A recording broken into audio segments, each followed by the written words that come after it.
खुदा भीति यार इश्क़े मुस्तफ़ा इल्मो আমল শুদ্ধির প্রচেষ্টা শরীয়ত তরিকাতের চিন্তাধারা এসবের সমষ্টি মদনী মুযাকারা।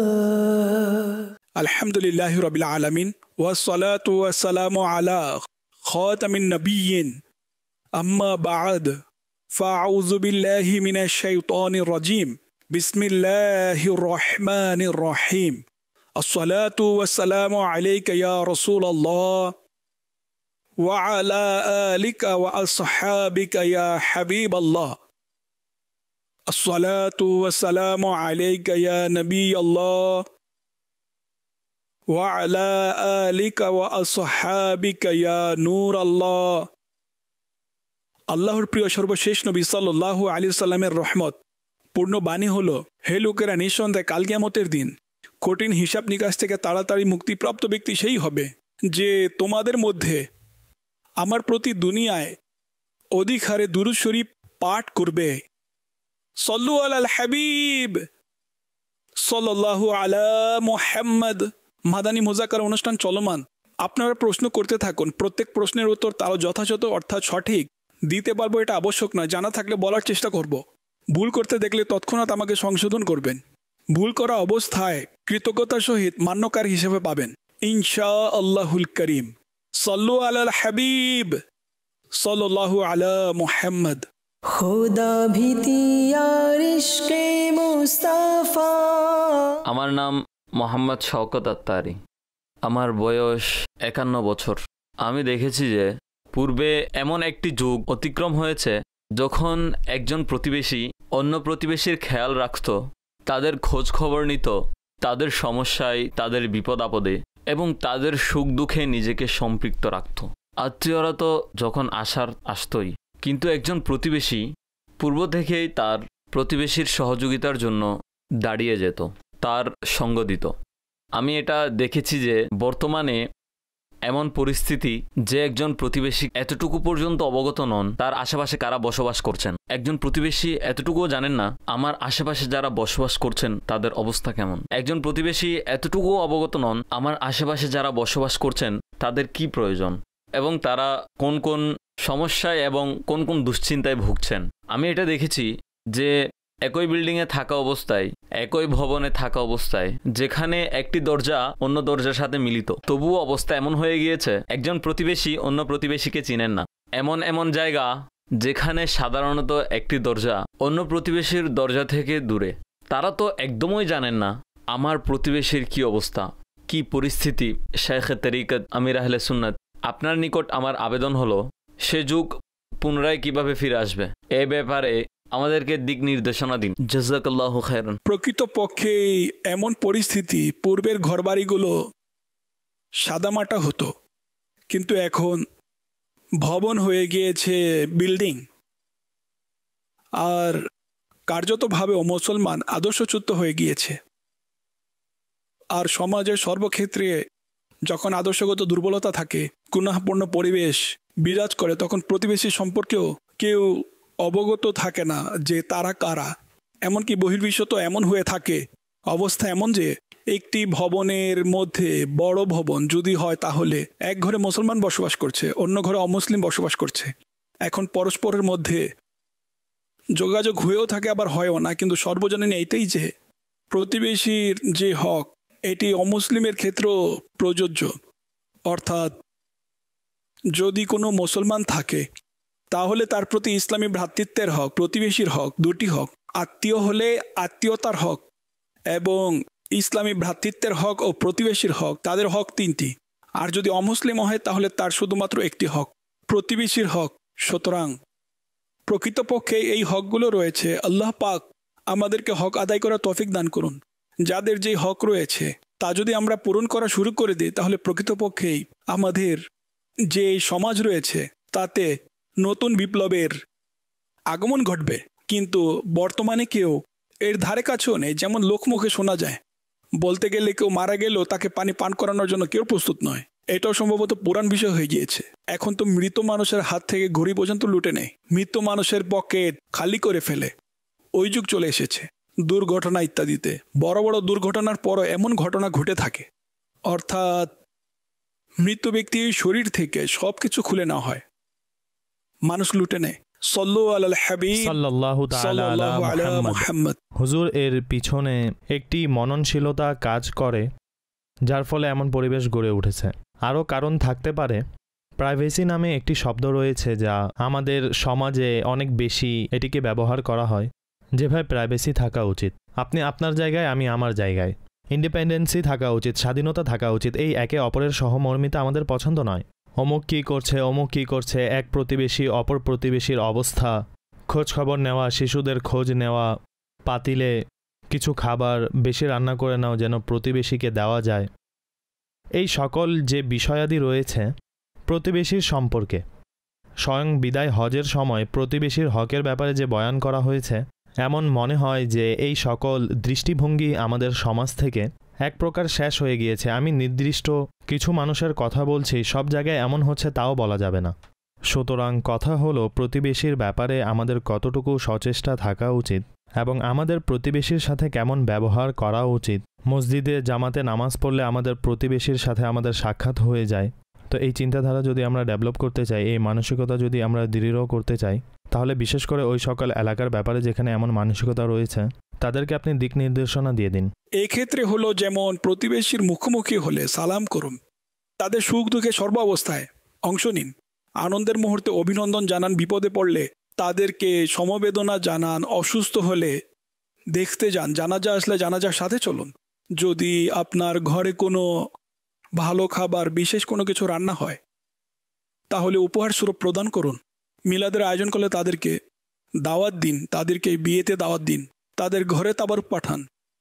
এভাবে যদি উপহার আদান প্রদান করেন, তাহলে আমরা যদি এক পক্ষ দিতে থাকি, তাহলে কখনো না কখনো সেই দিক থেকেও সাড়া পড়বে। ভাই, আমরাও দিই, এতে সম্পর্ক আরও অনেক সুন্দর হবে।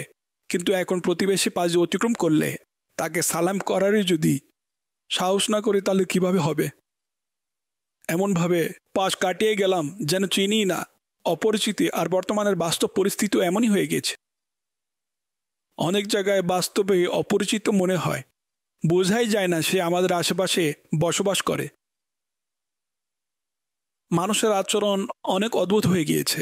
এখন যদি কেউ মন বড় করে সাহস করে প্রতিবেশীকে সহযোগিতা করার জন্য সামনে এগিয়ে যায়, তাহলে এই আশঙ্কা থেকে যাবে যে পরবর্তীতে আমার গলায় ঝুলবে, আমার কাছে চাইতেই থাকবে। আমি কি করব ভাই? তাদের ব্যথায় কিভাবে ব্যথিত হব?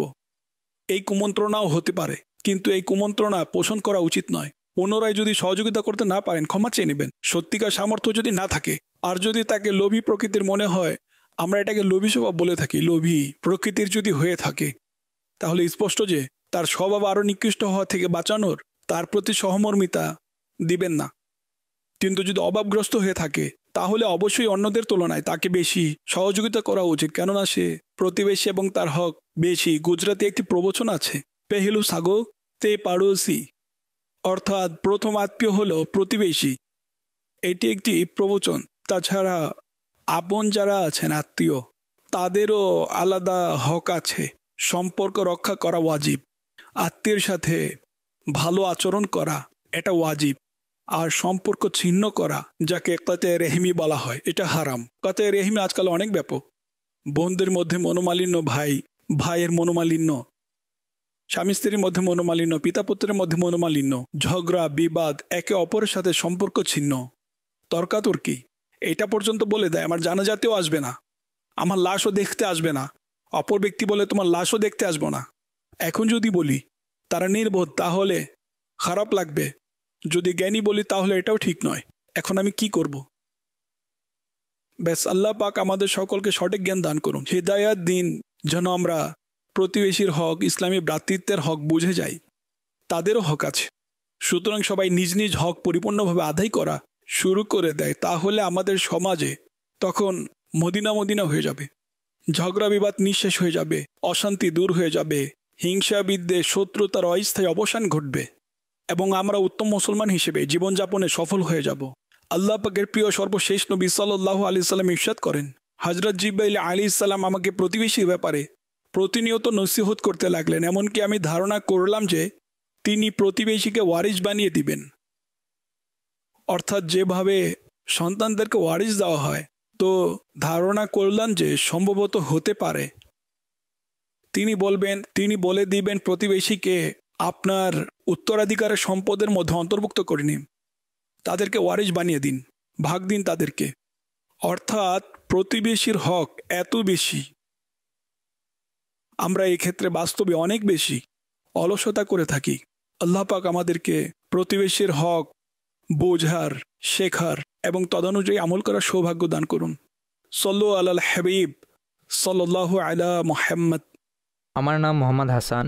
আমার একটি প্রশ্ন হলো, যেভাবে আমরা অনলাইনে রাইড বুক করে থাকি আর যখন আমাদের যাত্রা শেষ হয়ে যায় তখন সেখানে 112 অথবা 113 টাকা দেখায়, তখন আমরা তাকে 110 টাকা দিয়ে দিই, এটা কি জায়েজ হবে? আর এর সাথে সম্পর্কিত আরও একটি প্রশ্ন হলো, যেমন আমরা 112 অথবা 113 টাকা শো করছে এবং আমরা তাকে 10-20 টাকা বেশি দিয়ে দিই, যেমন 120 টাকা দিয়ে দিই, তাহলে এটা জায়েজ হবে কি না? যত টাকা নির্ধারিত হয়েছে, উদাহরণস্বরূপ 112 টাকা নির্ধারিত হয়েছে, এখন যদি তাকে 110 টাকা পেমেন্ট করেন, আমি আপনার প্রশ্ন বুঝতে পেরেছি, 112 টাকা নির্ধারিত হয়েছে, এখন যদি 110 টাকা দেন তাহলে প্রথমত সে গ্রহণ করবে না, আর যদি গ্রহণও করে নেয় তাহলে অসন্তুষ্ট হয়ে গ্রহণ করবে। এটা শরীয়ভাবে জায়েজ নয়।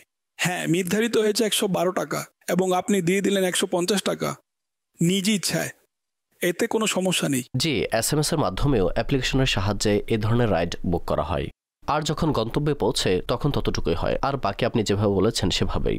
বেশি দেওয়াতে কোনো সমস্যা নেই, কিন্তু আপনি যদি 2-3 টাকা কম দেন তাহলে তাকে খুশি করেই দিতে হবে, তাছাড়া এর অনুমতি নেই, একটি পয়সাও দিতে হবে। এমনকি এটাও বলা যাবে না যে আমি আপনাকে এত টাকা দিচ্ছি, 112 টাকা নির্ধারিত হয়েছে 110 টাকা দিচ্ছি। এই ক্ষেত্রে এটা অপ্রয়োজনীয় একটি আবদার, আর সামনের ব্যক্তি যদি মেনেও নেয় সেক্ষেত্রে হয়তো সে মান সম্মান রক্ষা করার জন্য বা ইতস্ত হয়ে কোনো প্রকার চক্ষু লজ্জায় পড়ে সে 2 টাকা ছেড়ে দিবে। এই জন্য তার কাছে আবদার করা যে আপনি 2 টাকা কম নিয়ে নিন নির্ধারিত হওয়ার পর, এটাকে সঠিক মনে হচ্ছে না। এর ফলে ঝগড়ার সম্ভাবনা বেড়ে যাবে, সামনের ব্যক্তি রাগান্বিত হতে পারেন। চুক্তি করার সময় ভাবা উচিত ছিল 110 টাকায় যদি দিবেন 112 টাকায় কেন চুক্তি করলেন? যেহেতু 112 টাকাই হচ্ছে সেখানে 110 টাকা আপনি কেন দিচ্ছেন? আপনি আহ এবং ওয়াহ ব্যাপারে যে উদাহরণ দিয়ে থাকেন সেটা হয়তো বা এখানে প্রযোজ্য হবে। যদি আপনি 112 এর বদলে 115 দিয়ে দেন তাহলে সে ওয়াহ বলে গ্রহণ করে নিবে, আর যদি 112 বদলে 110 দেন তাহলে আহা করে হ্যাঁ বলে দিবে। আহা করে, আহার মধ্যে আক্ষেপমূলক একটি ভাব আছে। মুফতি সাহেব কিছু বলতে যাচ্ছেন? জি না, আপনি যা বলেছেন তা তার নিজ স্থানে ঠিক আছে, কিন্তু সাধারণত এমনটি হয়ে থাকে যে অনেক সময় কারো কাছে ভাঙতি থাকে না। কয়েন আজকাল অনেক কম মানুষই সাথে রাখে, এর ফলে হয়তো এটা হয়ে থাকে যে সর্বশেষ যে মূল্য নির্ধারিত হয়েছে তা হয়েছে 112 বা 113 টাকা, তখন হয়তো 120 টাকা থাকে বা 110 টাকা সাধারণত থাকে। এমত অবস্থায় এই সামান্য টাকার ব্যাপারে তাদের নিজেদের মধ্যে আন্ডারস্ট্যান্ডিং হয়ে যায়, সে বলে ছেড়ে দিন, 2-3 টাকা যদি না থাকে তাহলে কোনো সমস্যা নেই, বা সে 120 টাকা দেয়, গ্রহণকারী তার পকেটে খুঁজতে থাকে, যদি 2-3 টাকা বের হয় তাহলে তাকে ফেরত দিবে, তখন অপর ব্যক্তি বলে কোনো সমস্যা নেই, আপনি রেখে দিন। সাধারণত এমন হয়ে থাকে, কিন্তু কথা সেটাই, উসুল সেটাই যা আপনি শুরু বলেছেন। SMS এর মাধ্যমে প্রশ্ন করা হয়েছে, যদি কাউকে তার পরিবার থেকে বলা হয় তুমি উমরা করে নাও এবং সে বলে আমি এর উপযুক্ত নয়, এভাবে বলা কি সঠিক হবে? নামাজের খবর কি? নামাজের উপযুক্ত হয়ে গিয়েছে। যদি নামাজের উপযুক্ত হয়ে থাকে তাহলে উমরা শরীফের উপযুক্ত হয়ে যাবে। হজ ফরজ হয়ে গেলে বলবে আমি হজের উপযুক্ত নই, তখন মাসআলা ব্যতিক্রম হয়ে যাবে। কাজেই উমরা শরীফের যদি সৌভাগ্য অর্জিত হয়ে যায় তাহলে শ্বাস পরে নিন, আগে ফ্লাইট বুক করে নিন। আকা ডেকেছেন, মদিনায় চলে যাও। অমত পোষণ করা উচিত নয়। যদি অমত পোষণের কোনো কারণ না থাকে তাহলে শুধুমাত্র এটা বিনয়ের সময় নয় যে আমি উমরা করার যোগ্য নই, নামাজেরও যোগ্য নই, তাহলে তো অনেক সমস্যা হয়ে যাবে। আল্লাহর নাম নেওয়ার যোগ্য নই, তাই নাম নিব না। দুরূদ শরীফ পড়ার যোগ্য নই, তাই দুরূদে পাক পাঠ করা ছেড়ে দিব। কালিমা তো পড়বেনি, নাকি এটারও যোগ্য নন? সব জায়গায় বিনয়ী হওয়া যাবে না, এরও একটি সময় রয়েছে বিনয়ী হওয়ার।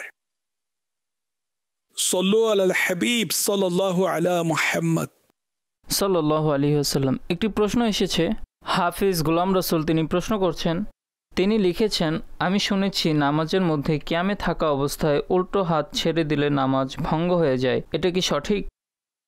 লেফট হাত, ডান হাত হোক বা বাম হাত, উল্টো সিধা এখন মানুষ কম বোঝে। সিধা মানে ডান, উল্টো মানে বাম। নামাজরত অবস্থায় ডান হাত বা বাম হাত ছেড়ে দেওয়াতে নামাজ ভঙ্গ হয় না। আমরা রুকু থেকে যখন দাঁড়াই তখন উভয় হাত ছাড়া থাকে। অর্থাৎ যদি এমন কোনো কাজ করে যে দর্শনকারী মনে করে সে নামাজের মধ্যে নেই, তার মনে হয় বা তার প্রবল ধারণা হয় সে নামাজের মধ্যে নেই, তখন নামাজ ভঙ্গ হয়ে যাবে। শুধু ডান হাত বাম হাত নয়। যেমন চুলকানির ক্ষেত্রে এক রুকনে 3 বারের কম হাত ওঠানোর অনুমতি আছে চুলকানির জন্য, এতে নামাজ ভঙ্গ হবে না। এমনকি যদি কারো হাই আসে, এমত অবস্থায় সে কিয়ামে আছে, হাত বেঁধে নামাজ পড়ছেন, দাঁড়িয়ে আছেন, তাহলে ডান হাতের পিঠ দিবে।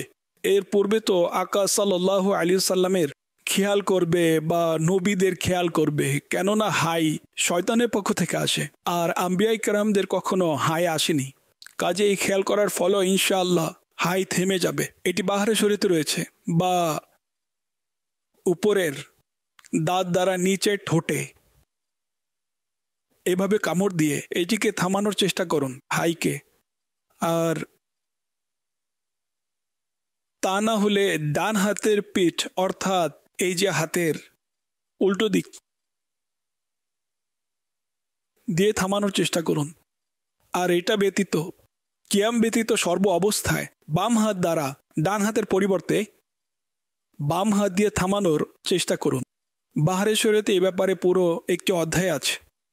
হাঁচি এবং হায়ের বর্ণনা রয়েছে 16তম অংশে। এটা সকলকে অধ্যয়ন করা উচিত, এটা অনেক প্রয়োজন পড়ে। কিয়ামের মধ্যে থাকাবস্থায় বাম হাত ব্যবহার করার প্রসঙ্গ এসেছে। এক তো হলো সেটাই যা আপনি বিস্তারিতভাবে বলে দিয়েছেন, কেননা সাধারণত মানুষের মধ্যে এই ভুল ধারণা থাকে যে এর ফলে নামাজ ভেঙে যায়। কিন্তু তারপরেও যতটুকু সম্ভব, যেমন আপনি হাই তোলার ব্যাপারে আলোচনা করেছেন, সুতরাং ডান হাতই ব্যবহার করা উচিত। কেননা যখন বাম হাত ব্যবহার করবেন তখন ডান হাত নাভির নিচে চলে যাবে। একটি সুন্নত হলো ডান হাত বাম হাতের উপরে থাকবে নামাজের মধ্যে। যথাসম্ভব চেষ্টা এটাই থাকা উচিত যে কিয়ামরত অবস্থায় ডান হাতই ব্যবহার করা। বিশেষ অপারগতা ব্যতীত বাম হাত ব্যবহার না করা উচিত। কিন্তু নামাজ ভঙ্গ হওয়ার কারণ সেটাই যা আমির আহলে সুন্নাত বর্ণনা করেছেন। সল্লু আলাল হাবিব সাল্লাল্লাহু আলা মুহাম্মদ। প্রিয় আমির আহলে সুন্নাত, আমি মোহাম্মদ কুতুবুল হাসান, আমি নেপাল থেকে উপস্থিত হয়েছি। আমার প্রশ্ন হলো যে আমরা পাক পাঞ্জাতন বলে থাকি, এর দ্বারা কোন কোন সম্মানিত ব্যক্তিবর্গ উদ্দেশ্য? আর একটি পংক্তি পাঠ করা হয়, লি খামসাতুন উতফি বিহা হারাল ওয়াবা ইল হাতিমা আল মুস্তাফা ওয়াল মুরতাজা ওয়াবনা হুমা ওয়াল ফাতিমা।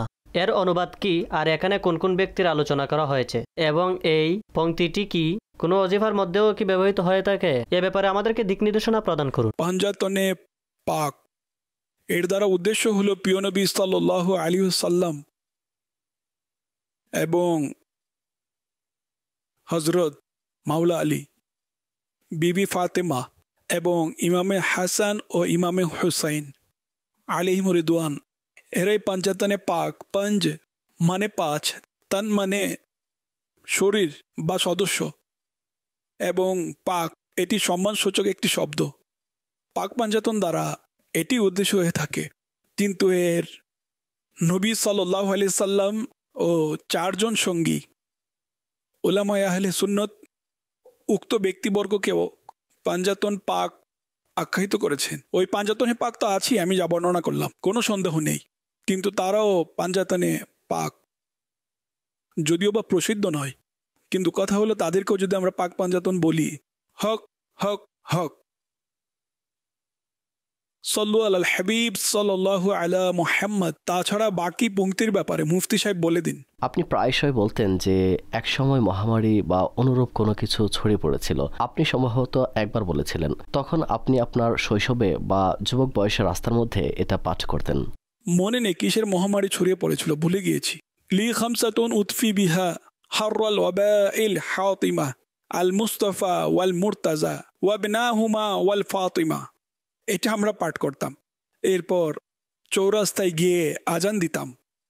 আপনি সঠিকই স্মরণে রেখেছেন। এর অর্থ জিজ্ঞাসা করেছেন না? আমার কাছে 5 জন ব্যক্তি আছেন। এর অনুবাদ হলো, আমার কাছে 5 জন ব্যক্তি আছেন যাদের বরকতে বিধ্বংসী সকল মহামারী থেকে মুক্তি লাভ করি। আর ওই 5 জন সম্মানিত ব্যক্তি হলেন হজরত মোহাম্মদ মুস্তফা সাল্লাল্লাহু আলাইহি সাল্লাম, হজরতে মাওলা আলী কররামাল্লাহু তাআলা ওয়াজহাহুল করিম এবং তার উভয় সন্তান অর্থাৎ ইমাম হাসান ও ইমাম হুসাইন রাদিয়াল্লাহু তাআলা আনহুমা এবং বিনতে মুস্তফা সাল্লাল্লাহু আলাইহি সাল্লাম জনাবে ফাতেমা রাদিয়াল্লাহু তাআলা আনহা। সাল্লু আলাল হাবিব সাল্লাল্লাহু আলা মুহাম্মদ।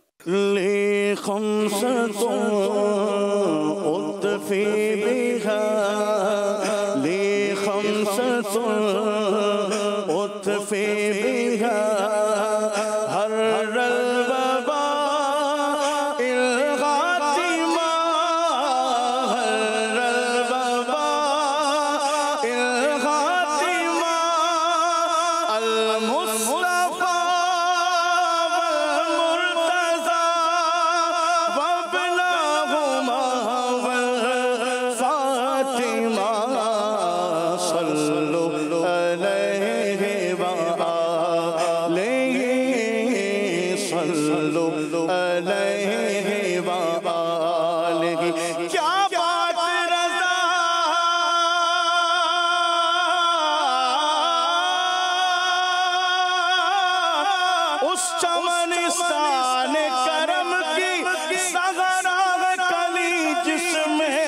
हुसैन और हसन को सल्लु अलैहि व आलिहि सल्लु अलैहि व आलिहि सल्लु अलैहि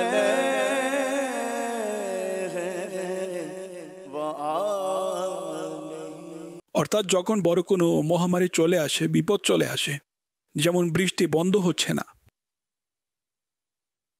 বা ভূমিকম্প আসার কোনো প্রকার যদি এমন কোনো পরিস্থিতি দেখা দেয়, কোনো রোগ ছড়িয়ে পড়েছে যেমন করোনার সময় ছিল, এই ধরনের পরিস্থিতিতে শুদ্ধভাবে পড়তে পারেন এমন ইসলামী ভাইরা একত্রিত হয়ে যদি রাস্তায় এমনভাবে পড়েন যাতে কারো সমস্যা না হয়, এতটুকু আওয়াজে অর্ধরাতে নয়, এমন সময় যখন কারো সমস্যা হবে না তখন যদি পড়তে থাকেন এবং চৌরাস্তায় গিয়ে আজান দেন, তাহলে ইনশাআল্লাহ এই মহামারী বিপদ দূর হতে পারে। এর অনেক ফজিলত রয়েছে, এগুলো অনেক বরকতময় নাম, অত্যন্ত প্রিয় দোয়া। শৈশবকালে আমরা যখন পড়েছি তখন সম্ভবত মহামারী চলে গিয়েছিল, আমার এত বেশি স্মরণে নেই। এটা ঠিকই স্মরণে আছে যে আমরা পড়তাম এবং আজান দিতাম। আমি অনেকবার আজান দিয়েছি। আজান একজন দিবেন, বাকি সবাই একত্রে কোরাসের মতো একজন পড়তো, এমন করে লি খামসাতুন সবাই পড়তো, লি খামসাতুন অনুরূপ উতফি বিহা উতফি বিহা, অর্থাৎ বলা যায় সবার এক প্রকার পাঠের আগ্রহ হয়ে গিয়েছিল, যাকে বলা হয় ভালো লাগতো। আমরা ছোট ছিলাম তাই গলি গলি ঘুরে বেড়াতাম, বিশেষভাবে কখনো লক্ষ্য করিনি। সেই যুগটি আশিকদের যুগ ছিল, মোহাব্বতকারীদের যুগ ছিল, যে কেউ আমাদেরকে কখনো কিছু বলেনি, বাধা দেয়নি, বরং মানুষ আমাদেরকে আরো উৎসাহিত করেছে। এখন বলা যায় না মানুষ কেমন করে আচরণ পাঠকারীদের সাথে, কিন্তু কয়েকজন একত্রিত হয়ে যদি পড়েন না তো ইনশাল্লাহ কেউ বাধা দেওয়ার সাহস পাবে না। আল্লাহর নাম এটাও এক প্রকার জিকির, জিকিরেরই উদাহরণ, একটি দোয়া। আর এর মধ্যে অত্যাধিক শ্রেষ্ঠ ও পবিত্র ব্যক্তিবর্গের উসিলা চাও হয়েছে। তাদের উসিলায় করা দোয়া কিভাবে প্রত্যাখ্যান হতে পারে? প্রিয় আকা সাল্লাল্লাহু আলাইহি সাল্লামের উসিলা, মাওলা আলীর উসিলা, তার উভয় শাহজাদার উসিলা অর্থাৎ ইমাম হাসান ও হুসাইন এবং বিবি ফাতেমার উসিলা, এগুলো কত উত্তম উসিলা এই দুয়াতে। ফতোয়া রাজবিয়া শরীফের মধ্যেও ইমাম আহলে সুন্নাতের নিকট 24তম খণ্ডে এই প্রসঙ্গে প্রশ্ন করা হয়েছিল যে কিছু মানুষ মহামারীর সময় কলকাতা ও এর আশেপাশে এটা আবৃত্তি করত, কিন্তু তারা এর মধ্যে আরও এমন কিছু জিনিস সংযুক্ত করত যা করা উচিত নয়। তখন সেই জিনিসগুলো থেকে নিষেধ করে আলা হযরত বলেছেন এটা পড়ার ক্ষেত্রে কোনো সমস্যা নেই। মহামারীর সময় মহামারীর দূরীকরণের নিয়তে এই বাক্যগুলো পড়া যাবে। সল্লু আলাল হাবিব সাল্লাল্লাহু আলা মুহাম্মদ। खुदा भीती यार इश्क़े मुस्ताफा। দারিদ্রের রুহানি চিকিৎসা। ফরমানে আখিরি নবী সাল্লাল্লাহু আলাইহি ওয়াসাল্লাম, যে ব্যক্তি দৈনিক 100 বার লা ইলাহা ইল্লাল্লাহুল মালিকুল হক্কুল মুবিন পাঠ করবে, সে দুনিয়ায় মুখাপেক্ষী অর্থাৎ দারিদ্র ও অভাব থেকে মুক্ত থাকবে। সে কবরের মধ্যে ভীত হবে না, আর তার জন্য জান্নাতের দরজাসমূহ খুলে দেওয়া হবে। সল্লু আলাল হাবিব সাল্লাল্লাহু আলা মুহাম্মদ। সৈয়দি সোশ্যাল মিডিয়ার মাধ্যমে একটি প্রশ্ন করা হয়েছে। মোহাম্মদ শাহিদ লাহোর থেকে বলছেন, তিনি লিখেছেন, রমজান মাসে ইবাদত ও রিয়াজতের অনেক বেশি উৎসাহ ও উদ্দীপনা জাগে, কিন্তু রমজানের পর সকল উদ্দীপনা নিঃশেষ হয়ে যায়। আমার প্রশ্ন হলো, রমজানের পরও এই উদ্দীপনাকে কিভাবে অব্যাহত রাখা যায়? প্রত্যেক সোমবার শরীফ রোজা রাখার মাধ্যমেও রমজানের স্মরণ সতেজ রাখা সম্ভব, সুন্নাত। আর যখনই রোজা রাখবেন রমজানের কথা মনে পড়বে। কখনো প্রচণ্ড তৃষ্ণা অনুভূত হলে, ক্ষুধা লাগলেও রমজানের স্মরণ বা রোজার স্মরণ আমাদের মাঝে মাঝে চলে আসে। অনুরূপভাবে যদি সোমবার শরীফে রোজা রাখেন, আইয়ামে বীজের রোজা রাখেন, এই ক্ষেত্রে 3টি রোজা রাখা হয়। উত্তম হলো 13, 14, 15 তারিখের রোজা রাখা। আরবি মাসের 13, 14, 15 তারিখের রোজা রাখুন, এটাকে আইয়ামে বীজের রোজা বলা হয়। এর অনেক ফজিলত রয়েছে। অনুরূপভাবে বৃহস্পতিবার রোজা রাখুন, বুধবার রোজা রাখুন, সবগুলো স্বতন্ত্র ফজিলত রয়েছে। যার পক্ষে সম্ভবপর এবং তার ধর্মীয় ও পার্থিব কাজে ব্যাঘাত ঘটবে না, তবে তার রাখা উচিত। রোজা এটা রমজানের স্মরণের একটি মাধ্যম, সাহারির জন্য জাগ্রত হবে। কিন্তু তারপরও রমজান মাসে সাহারির যে পরিবেশ তৈরি হয়, সেই পরিবেশ পাওয়া যাবে না। এইভাবেও রমজানের স্মরণ আসবে। রমজান মাসে সাহারি করা আনন্দই আলাদা, এইভাবেও রমজানের কথা মনে পড়বে। সুতরাং এই পদ্ধতিও রয়েছে। আর তারাবি বিশেষ করে রমজানেরই একটি অংশ। সাধারণ দিনগুলোতে তারাবি পড়া হয় না, অবশ্যই তিলাওয়াত হয়ে থাকে। রমজান মাসে অনেক বেশি হয়, কাজেই তিলাওয়াত অব্যাহত রাখুন। যদি আপনি রমজান শরীফে 1 মাসে কোরআনে কারিম খতম করে থাকেন, তাহলে কতই না উত্তম হতো যদি প্রতি মাসে খতম করে নেওয়া হয়। মদিনা মদিনা হয়ে যাবে, রমজানের স্মরণ মনের মধ্যে গেঁথে যাবে, ঠিক আছে না? কাজে এভাবে চেষ্টা করে নিজে রমজানে যে ইবাদতগুলো করতেন, সেই ইবাদত যদি রমজানের জন্য নির্দিষ্ট না হয়, যেমন তারাবি রমজানের জন্য নির্দিষ্ট, তাছাড়া তিলাওয়াত করা রমজানের জন্য নির্দিষ্ট নয়, সারা বছর করতে পারবেন। সুতরাং যদি ইবাদতগুলো অব্যাহত রাখেন, তাহলে এর মাধ্যমে রমজানের স্মরণ তাজা হতে থাকবে। এক ইসলাম ভাই তো তার ছেলের নামই রেখে দিয়েছেন ইয়াদে রমজান, সারা বছর রমজানের কথাই স্মরণ থাকবে। সেই শিশু রমজান মাসে ভূমিষ্ঠ হয়েছিল, এটাও হতে পারে নিজের সন্তানের নাম যদি রমজান মাসে ভূমিষ্ঠ হয়, তাহলে ইয়াদে রমজান রেখে নিন। নাম মোহাম্মদই রাখবেন, সম্বোধন করার জন্য ইয়াদে রমজান রেখে নিন। কুদরতিভাবে সম্ভবত 6 রমজান বা এর আশেপাশে তখন আমি তার নাম মোহাম্মদ রেখেছিলাম। অতঃপর আমি তাকে বললাম ইয়াদে রমজান রাখবেন, সবাই ইউনিক নাম রাখতে চায়, এটাও তো ইউনিক। যাক ভালোই, তিনিও দিওয়ানা ছিলেন। সেই শিশু ইয়াদে রমজান তো এখন মাশাআল্লাহ অল্প অল্প হাঁটতেও শিখেছে। সম্ভবত 2-3 বছর হয়ে গিয়েছে। নিজের ঘরে ইয়াদে রমজান রাখুন, প্রত্যেক ঘরে একজন ইয়াদে রমজান নামে শিশু থাকুক, মদিনা মদিনা হয়ে যাবে। সল্লু আলাল হাবিব সাল্লাল্লাহু তাআলা আলা মুহাম্মদ। SMS এর মাধ্যমে প্রশ্ন, যে যখন বান্দা ক্ষমা করতে সক্ষম আর তখন যদি ক্ষমা করে, তাহলে কি সওয়াব পাবে, নাকি যখন কোনো প্রকার ক্ষমা চাইবে না তারপরও ক্ষমা করে তখন সওয়াব পাবে? জি হ্যাঁ, ক্ষমা চাওয়ার পূর্বেই ক্ষমা করে দিন। যেমন কথায় আছে না, তোমার কাছে যদি কেউ ক্ষমা চায়, এখানে ক্ষমা চাওয়ার কথা কেন এসেছে? এই জন্য ক্ষমা চাও যে আমি ক্ষমা করতে দেরি করে ফেলেছি। সম্ভবত এ ধরনের একটি উক্তি আছে। তো সর্বোপরি খুব দ্রুত ক্ষমা করে দেওয়া উচিত। ক্ষমা যদি চাই তাহলে তো ক্ষমা করে দেওয়াই উচিত। হাদিসে পাকে রয়েছে, যদি কেউ কারো কাছে ক্ষমা চায় কিন্তু সে ক্ষমা না করে, তবে সে হাউজে কাউসারের কাছেও আসতে পারবে না। এখন তো ক্ষমা করিয়ে দিন, এমনকি অগ্রিম অ্যাডভান্স ক্ষমা করিয়ে দেওয়া উচিত। একজন বুজুর্গের চমৎকার একটি উক্তি রয়েছে। ইমাম আবদুল্লাহ বিন দাউদ আস-সাজিস্তানি রহমতুল্লাহ আলাইহি বলেন, সাক্ষী থাকো প্রত্যেক ওই ব্যক্তি যার সাথে আমার কোনো প্রকার লেনদেন ছিল, আমি তাকে ক্ষমা করে দিলাম। কিন্তু ওই ব্যক্তিকে কখনোই ক্ষমা করব না যে আমার উপর আহলে বায়তের প্রতি বিদ্বেষের অপবাদ লাগিয়েছে। এটা তারিখে বাগদাদে প্রসিদ্ধ কিতাব।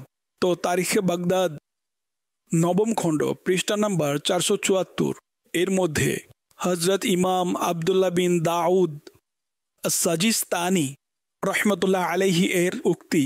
তিনি আহলে বায়তের আশিক ছিলেন। তার জন্য অত্যন্ত কষ্টদায়ক ছিল যে কেউ তাকে কোনো অপবাদ দিবে।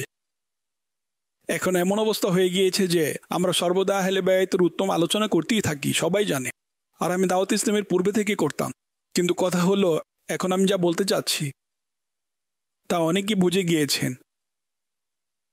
এটি অত্যন্ত চমৎকার উক্তি যে আমি তাকে ক্ষমা করব না যে আমার প্রতি আহলে বায়তের বিদ্বেষের অপবাদ লাগিয়েছে।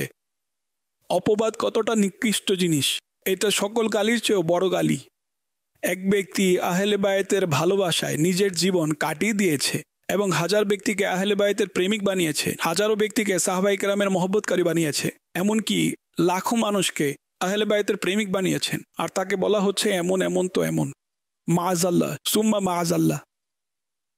আল্লাহ পাক দয়ার দৃষ্টি দান করুন এই বুজুর্গ এর আহলে বায়তের ভালোবাসার বদৌলতে আল্লাহ পাক আমাদের সত্যিকার অর্থে সাহাবা ও আহলে বায়তের মহব্বতকারী বানান। আমিন। বিজাহি খাতামিন নবিয়িন সাল্লাল্লাহু তাআলা আলাইহি ওয়া আলিহি ওয়াসাল্লাম। সাল্লু আলাল হাবিব সাল্লাল্লাহু আলা মুহাম্মদ। হার্ট অ্যাটাক বিশ্বব্যাপী মৃত্যুর সবচেয়ে বড় একটি কারণ হৃদরোগ।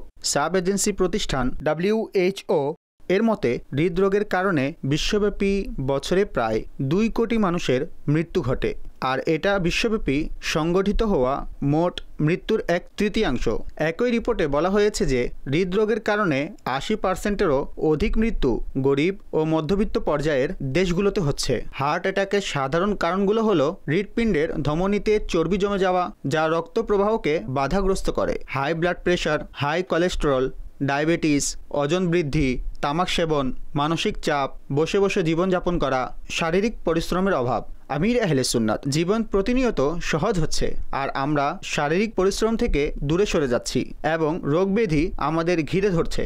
আপনি আমাদেরকে নসিহত করে দিন যেন আমরা সুস্থতার ন্যায় মূল্যবান নেয়ামতের মূল্যায়ন করতে পারি।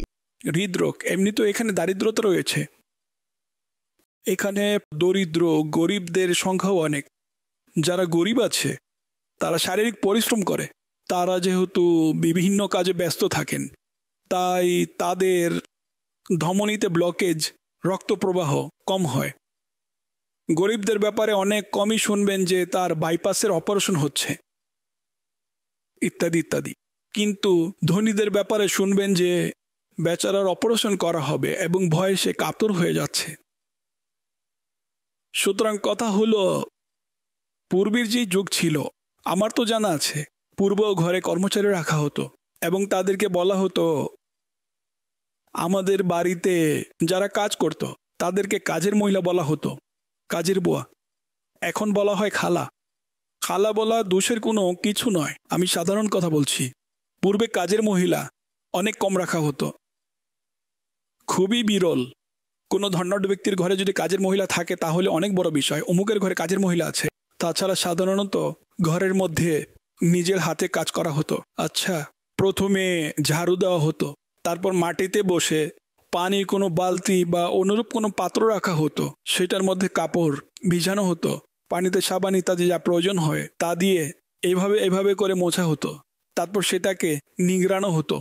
এইভাবে ঘরের মহিলারা এই কাজগুলো করত, ফলে তাদের হাত নড়াচড়া করতে থাকতো। এমন হলে স্পষ্ট যে হৃদরোগের সম্ভাবনা অনেক কম। একজন ডাক্তারের বক্তব্য হলো, তিনি সম্ভবত 70-80 বছর বয়সের বৃদ্ধকে দেখলেন যে একটি অফিসে কাপড় দিয়ে এইভাবে ঝাড় মোছা করছিল। তাকে বললেন তার শরীরও ফিট ছিল, মোটা ছিল না, না পেট বেরিয়েছিল। ডক্টর বললেন, আমি তাকে জিজ্ঞাসা করলাম যে আপনি কখন থেকে কাজ করছেন? তখন উত্তরে সে বলল, আমি এত বছর যাবৎ এই কাজ করছি। বললেন, বাবাজি রাগ করবেন না, আপনার কোনো হৃদরোগ আছে? তখন বৃদ্ধের কণ্ঠস্বর কিছুটা তীব্র হলো। কেন? আমার কোনো হৃদরোগ নেই। সেই ডাক্তার আমাকে বললেন বৃদ্ধটি অনেক পরিশ্রম করে, তাই তার হৃদরোগের কোনো নাম নিশানাও নেই। আর যে খেলো, খাওয়ার পর বসে পড়ল, খেলো, উল্টো হয়ে ঘুমিয়ে পড়ল। যদিও বা চিত হয়ে ঘুমিয়েছে, সোজা ঘুমিয়েছে, খাওয়ার পর ঘুমিয়ে পড়ল। হাঁটা চলা নেই। মসজিদে যাচ্ছে নামাজি, হাঁটা চলা নেই। মসজিদে যেতে হলেও বাইক স্টার্ট করবে। কয়েক কদম দূরে মসজিদ হলে বাইক স্টার্ট করবে, কিছু দূরে হলে কার ভুম ভুম করে চলে যাবে। নড়াচড়া পাওয়া যাচ্ছে না, না পা নড়াচড়া করছে, না হাত নড়াচড়া করছে। এমন যদি হয় তাহলে স্পষ্ট যে খাবার এত সহজে তো হজম হবে না। পায়ে হাঁটতে পারি না, আচ্ছা ব্যায়াম করতেও রাজি নই, এতে কষ্ট হয়, আমরা এটাও করি না। কাজে এমন হচ্ছে বলে হৃদরোগ অন্যান্য রোগের পাশাপাশি হৃদরোগও দিন দিন বৃদ্ধি পাচ্ছে এবং ব্যাপকভাবে মৃত্যু করছে। খাবারের ক্ষেত্রে পূর্বে আমরা পিৎজার নাম কখনো শুনিনি, আমি শুনিনি। পিৎজা, পরোটা শুনেছি, পিৎজার নাম শুনিনি। এখন পিৎজা প্রেমিকরা কারে চড়ে এলো, পিৎজা খেলো, পিৎজা খাওয়ার পর কোল্ড ড্রিঙ্কস যেটি হোক পান করলো এবং এর পাশাপাশি ভারী কোনো কিছু খেলো। খাওয়ার পর চর্বি পেটের মধ্যে পরিপূর্ণ করার পর কারের মধ্যে বসলো এবং হাওয়ার বেগে চলে গেল। এখন বলুন এগুলো পেটে জ্যাম হবে না তো কি হবে? প্রথম কথা হলো এগুলো খাওয়াই উচিত নয়। এগুলো কৃষকদের উপযুক্ত খাদ্য। আমার এক আত্মীয় একবার বলছিলেন, আমি একবার এক হাকিম সাহেবের কাছে গিয়েছিলাম চিকিৎসার জন্য। তখন এক ব্যক্তি এসে বলল, আমার আজ সকাল থেকে পেটের মধ্যে ব্যথা করছে। আমি বললাম, নাস্তার মধ্যে কি খেয়েছেন? লোকটি বলল, পরোটা। আচ্ছা, পরোটা। সে এসেছে কারে চড়ে বা বাইক দিয়ে এসেছে, হয়তো আপনি পরোটা খেয়েছেন। আপনি জানেন পরোটা কাদের খাবার? পরোটা কৃষকদের খাবার, যারা চাষাবাদ করেন। এখন তো চাষও করা হয় না, মেশিন করছে। এখন জমি মেশিন চাষ করে দিচ্ছে। পূর্বে স্বয়ং কৃষকরা জমি চাষ করতেন, কিন্তু তারপরও কৃষকরা কিছু না কিছু শারীরিক পরিশ্রম করেন। বললেন পরোটা আপনার খাবার নয়, পরোটা খেলে পেট ব্যথা হবে না তো কি হবে? আচ্ছা, বর্তমানে নাস্তায় পরোটা বাধ্যতামূলক। মালাইও খাওয়া হয়, ক্রিম। এটা দুধের সর দিয়ে তৈরি হয়, সহজে হজম হয় না। হ্যাঁ, যারা সচরাচর শারীরিক পরিশ্রমে কাজ করে তাদের হজম হয়ে যায়। যারা হাঁটা চলাফেরা দৌড়াদৌড়ি করে তাদের হজম হয়ে যাবে। যাদের বসে জীবন অতিবাহিত হয়, বসে থাকা, তাদের সহজে হজম হবে না। কাজেই আমাদের নিজেদের খাবারের প্রতি যদি আমরা লক্ষ্য করি এবং খাবারের সময় শাকসবজি এগুলো তো খাওয়াই হয় না, দেখতেই মন চায় না। ফলও বর্তমানে এত বেশি না, আম তো খেয়ে নেই। ফল খাওয়া হয় না, শাকসবজি খাওয়া হয় না, শুধু গোস্ত রোস্ট হতে হবে। আচ্ছা, 2 বার খায়। যারা জ্ঞানী লোক আছেন তারা সপ্তাহে 2-1 বার গোস্ত খান, হয়তো তার 2-1 টুকরো। গোস্ত অনেক ভালো জিনিস, কিন্তু এর জন্য উপযুক্ত পাকস্থলীও তো প্রয়োজন। এটা প্রতিনিয়ত খাওয়ার মতো খাদ্য নয়। মাছ তো অনেক ঘরে খাওয়াই হয় না, অনেকে পছন্দই করে না। মাছ অনেক প্রয়োজন। মাছ সপ্তাহে কমপক্ষে 1-2 বার খাওয়াই উচিত। এই সকল বিষয় স্বাস্থ্যের ভারসাম্য ঠিক রাখবে। শুধু হৃদরোগ নয়, আরও অনেক রোগ দূরীভূত হবে। এখন পর্যন্ত গোস্ত চলছে, পায়া সংরক্ষণ করে রেখেছি আমরা উপযুক্ত সময়ে খাওয়ার উদ্দেশ্যে, ঠিক কিনা? গোস্ত, হাড়, চর্বি সবকিছু সংরক্ষণ করে রেখেছি। আমাদের এখানে কুরবানি জবাইকৃত পশু অনেক স্বাস্থ্যবান হয়ে থাকে। সারা বছর যত্ন করে সেটাকে অনেক শক্তিশালী করা হয়। এটার মধ্যে অনেক চর্বি হয়। এইগুলোতে সাধারণ পশুর চেয়ে চর্বি বেশি থাকে। তা আমরা পুরো বছর বা কয়েক মাস পর্যন্ত খেয়ে থাকি। খাওয়া জায়েজ, কিন্তু সমস্যা হলো এটা হজম করা নিয়ে। এগুলো হজম করার মতো পাকস্থলী আপনি কোথায় পাবেন? এর জন্য পরিশ্রম কে করবে? এখন চলুন পরিশ্রম না করতে পারলে কমপক্ষে ব্যায়াম করুন, হাঁটা চলা করুন যতটুকু সম্ভব, অর্থাৎ নিজের স্বাস্থ্যের প্রতি লক্ষ্য রাখুন। তাহলে ইনশাআল্লাহুল করিম কল্যাণ হবে। শাকসবজি অবশ্যই খাবেন, শাকসবজি মাইনাস করবেন না। শাকসবজি মাইনাস আমাদের খাবার থেকে, মাছ মাইনাস, অর্থাৎ অনেকে খায় না। ফলও প্রায় মাইনাস। ফল বিশেষ বিশেষ লোকেরা খায়, সবাই খায় না। শিশুরা সাধারণত এগুলো খায় না, ফল খায় না, সবজি খায় না, মাছ খায় না। তাদেরকে ভালোবেসে, বুঝিয়ে, শুনিয়ে, লোভ দেখিয়ে যেভাবে সম্ভব শিশুদের পাকস্থলীতে ফল, সবজি, মাছ দিয়ে দিন। সবসময় তাদেরকে গোশত খাওয়াবেন না, তা না হলে শিশুরা তারপর বলবেন শিশু অসুস্থ থাকে, সর্বদা এটা থাকে ওইটা থাকে, এগুলো তো হবেই। আপনি তাদের খাবারের দিকে কতটুকু লক্ষ্য রাখেন? তাদেরকে চকলেট, ক্যান্ডি, বিস্কুট, চিপস ইত্যাদি খাওয়া থেকে দূরে রাখুন। অবশ্যই আমরা দূরে রাখতে পারবো না, আমি জানি অনেক দুষ্কর। যতটুকু সম্ভব তাদেরকে দূরে রাখুন। এইগুলো রোগ ডেকে আনে, ক্ষুধাকে নষ্ট করে দেয়। পরবর্তীতে এসে কী খাবে? পায়ে হাঁটা কমপক্ষে 1.25 ঘন্টা, যদি সম্ভব হয় তাহলে কমপক্ষে 1.25 ঘন্টা, অর্থাৎ 45 মিনিটস যদি লাগাতার হাঁটা হয় মধ্যম পন্থায়, তাহলে ইনশাল্লাহ এরও অনেক উপকার হবে। একজন ডাক্তার তো বলেছিলেন 15 মিনিট দ্রুত হাঁটুন যেন ঘাম বের হয়ে যায়, অতঃপর 15 মিনিট নর্মাল হাঁটুন, পুনরায় 15 মিনিট দ্রুত হাঁটুন। এইভাবেও করা যাবে। এইভাবে যদি দ্রুত হাঁটেন, শীতকালেও যদি দ্রুত হাঁটেন, ঘাম বের হবে। কোলেস্টেরল, শরীরের বিষাক্ত যে কোলেস্টেরল আছে তা বের হয়ে যাবে। সেই ঘাম সাধারণ ঘামের ন্যায় হবে না, এটা কিছুটা তৈলাক্ত হবে, এগুলো বের হবে। কোলেস্টেরল, আমরা এগুলো কিছুই করি না, বাকিটা অন্তরের দোষ। এই হৃদয় তো মদিনা স্মরণের জন্য ছিল, রবের স্মরণের জন্য ছিল, কিন্তু এতে আমরা বিভিন্ন চিন্তাও পোষণ করছি। এমন হলে বেচারা হৃদয় কোন কোনটিকে সহ্য করবে? ফেল হয়ে যায়, দায়িত্ব ছেড়ে দেয় যে আমি নেই। রবের স্মরণে আমি আছি, মদিনার স্মরণে আমি আছি, তাছাড়া অহেতুক দুশ্চিন্তা নো। আপনি এর দ্বারা বুঝে যান।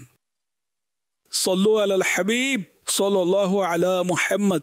खुदा भीति यार इश्क़े मुस्ताफा, इल्मो আমল শুদ্ধির প্রচেষ্টা, শরীয়ত তরিকাতের চিন্তাধারা, এসবের সমষ্টি মদনী মুজাকরা।